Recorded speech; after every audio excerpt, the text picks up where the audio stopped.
Hola, saludos profesores y estudiantes, compañeros. Me presento, mi nombre es Nicole Sáez, actualmente soy estudiante del segundo semestre de Administración.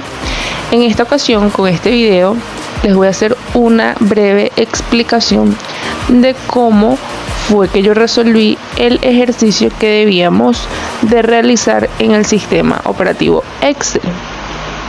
A continuación podrán ver de qué manera lo hice y cuáles fueron los pasos que yo seguí para resolverlo. Entonces, el ejercicio número 2 nos dice que en la tabla se representan las medidas de grosor en milímetros de 100 bloques de metal que forman parte de un instrumento óptico. Y aquí está la tabla.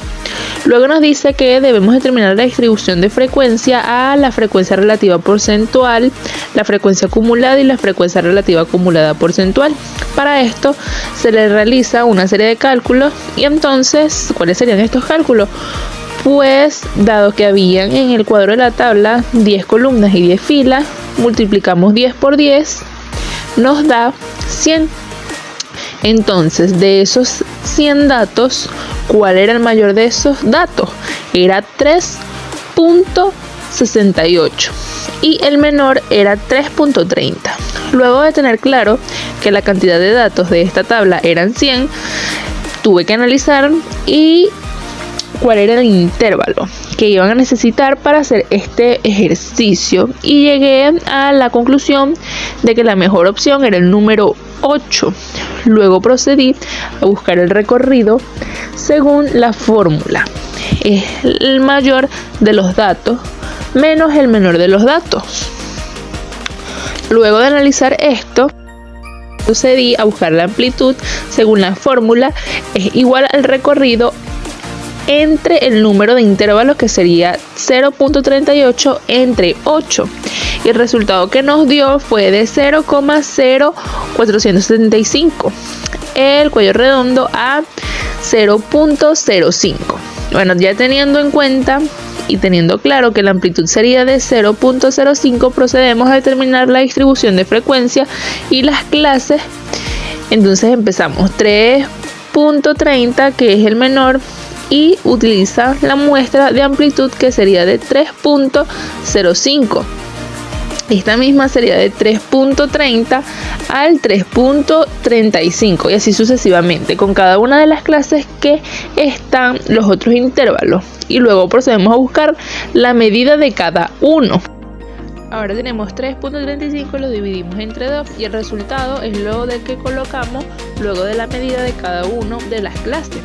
Luego procedemos a buscar la frecuencia absoluta, que se repiten los números entre 3,30 y el 3.35 de los números que hay. En este caso, habiendo realizado el cálculo claramente, sé que hay 5 números entre 3.30 y 3.35. Se repiten 5 veces y así se realiza cada uno de las clases de los datos que podemos aportar de esto. Es que si realizamos la suma de todas las frecuencias absolutas, deben darnos las mismas cantidades de la tabla que se dio al principio de la operación, o sea, 100 datos. Luego procedemos a la frecuencia acumulada, la cual podemos obtener sumando de manera progresiva cada una de las frecuencias absolutas. Entonces, se sigue manteniendo el número 5, ya que es el primero. Pero continuamos, que sería 5 más 5 igual a 10, más 17 igual a 27, y así cada uno hasta llegar a la última clase, hasta la última frecuencia absoluta. Pero procedemos con la frecuencia relativa. La frecuencia relativa, al dividir la frecuencia absoluta entre 100, que es la cantidad de datos, y esto nos da 0,05. Continuamos entonces a buscar la frecuencia relativa acumulada. Esto lo hacemos a la misma manera con cada uno de estos valores. De 100 dividimos entre 5 entre 100 y estos son los resultados que nos da. Luego procedemos a buscar la frecuencia relativa porcentual. Esta sumamos las frecuencias relativas y las multiplicamos por 100. El resultado lo colocamos aquí y hacemos con cada una de las frecuencias relativas. Luego buscamos en la frecuencia relativa acumulada y utilizaremos la misma manera que hicimos anteriormente. Multiplicamos cada uno por 100 y el resultado lo colocamos de esta manera. De esa manera se concluye entonces la primera parte del ensayo, que era determinar la distribución de frecuencias, la frecuencia relativa porcentual y la frecuencia acumulada, la frecuencia relativa acumulada porcentual.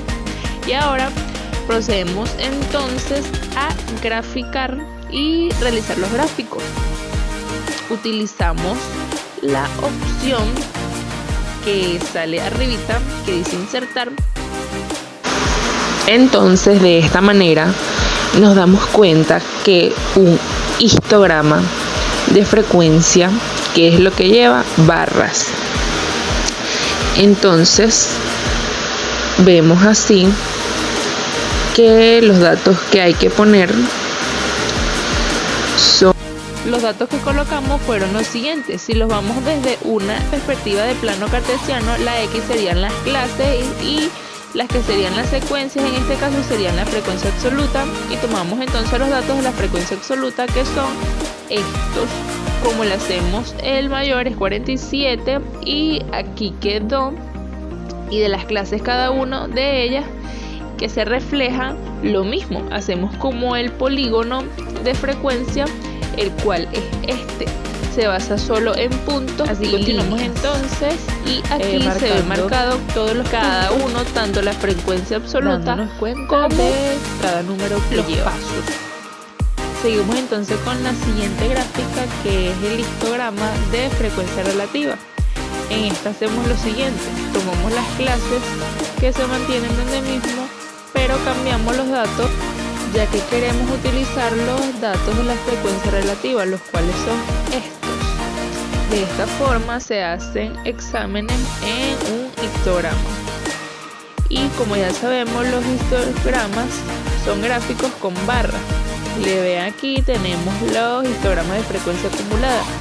En este caso se mantienen, como ya dijimos, las clases en el eje X, como lo podemos decir viéndola, un plano cartesiano, y en las que cambiamos la frecuencia relativa por la frecuencia acumulada, que son los tres datos que vemos acá.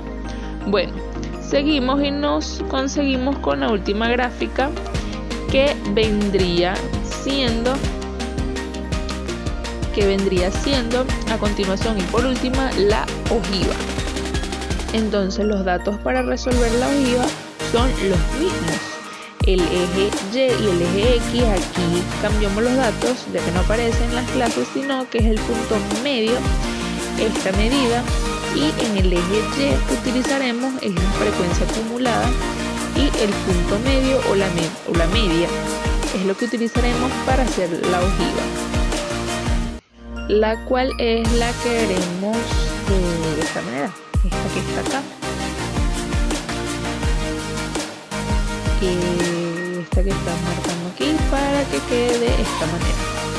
Finalmente, luego de haber terminado con la primera y la segunda parte del ejercicio, la cual eran las gráficas, procedemos al último, que es el tercer paso, que es responder las preguntas que nos hacen. En este caso, la primera pregunta es: ¿cuál es el límite inferior de la sexta clase? Entonces nos vamos a la distribución de frecuencia, y el límite inferior de la sexta clase, vamos contando 1, 2, 3, 4, 5, 6, es de 3.55.